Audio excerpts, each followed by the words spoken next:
আমাদের ক্লাসে ঐশী বিয়ে হয়ে যাচ্ছে। কি বলছো তুমি? চলো তো আমার সাথে। বাড়িতে কেউ আছেন নাকি?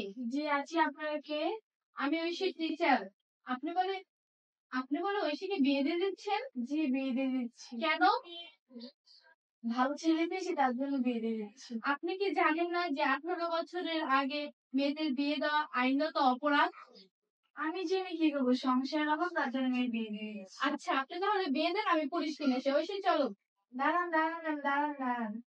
দেখেন আপা, 18 বছর আগে মেয়েদের বিয়ে দিলে মেয়েদের নানা রকমের সমস্যা হয়। আবার ঐশী এখন মাত্র ক্লাস 8 এবারে। ও এসএসসি দিবে, ইন্টার দিবে, তো ভালো একটা কিছু চাকরি করতে পারবে, নিজের পায়ে দাঁড়াতে পারবে। ভালো, আপনি পরবর্তীতে আরো ভালো ছেলে পাবেন। এখন ঐশীকে যদি আপনি বিয়ে দিয়ে দেন, তখন ঐশীর জীবনটা নষ্ট হয়ে যাবে আপা। বুঝতে পারছেন আমার কথা আপা? আমি আমার ভুল বুঝতে পেরেছি। আমার মেয়ের বিয়ে আমি এখন আর দেবো না। আমি পড়াশোনা করে আরো বড় হবে।